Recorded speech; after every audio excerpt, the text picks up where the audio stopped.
d'Israël qui se paisaient eux-mêmes. Les pasteurs ne devaient-ils pas paître le troupeau? La version anglaise parle des bergers. Donc, je viens de lire ce passage-là. Vous allez voir que je veux ajouter à tout ce que j'ai dit. Vous allez voir la manière dont Dieu est en train de parler. Vous allez voir, quand on prend le chapitre 34 d'Ézéchiel, il parle de la vie de mes brebis. La vie de mes brebis. Il ne parle pas de leurs dons, de leurs offrandes, de leurs cadeaux, non. De leurs sacrifices, non. Donc, il parle de la vie. La vie, donc c'est la vie qui concerne les bergers. Est-ce que vous connaissez même cela avant? Okay. Ou bien toutes mes excuses. Ok. Vous n'avez pas encore lu la Bible à ce niveau.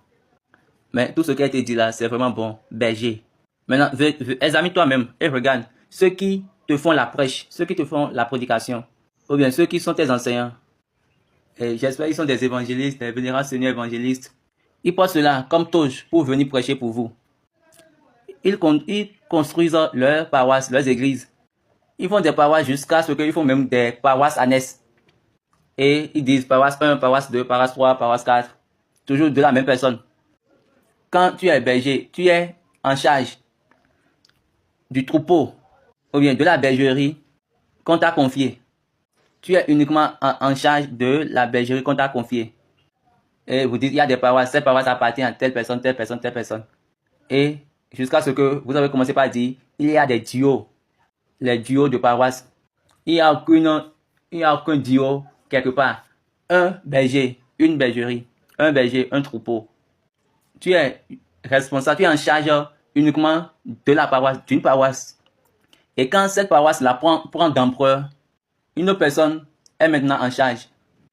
Et maintenant vous dites, maintenant il y a même mon nom en tant que duo. Il n'y a aucune place de duo en Dieu. Oui, c'est vrai, vous citez les passages bibliques. Oui, c'est vrai, mais vous faites votre volonté. Vous faites uniquement votre volonté. Nous, sur cette plateforme, allez vérifier et examiner bien la plateforme. Elle est comme elle a commencé. J'avais fini. Mais on m'a dit, on m'a parlé d'Ézéchiel 34 et je me suis dit, qu'est-ce qu'il y a encore là-bas? Maintenant, je vous ai lu ça.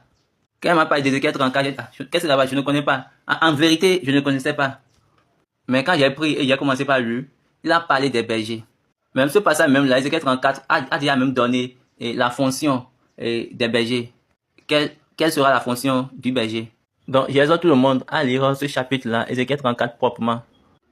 Quand vous lisez Ézéchiel 34, versets 3 et 4, vous allez voir les 5 responsabilités d'un berger.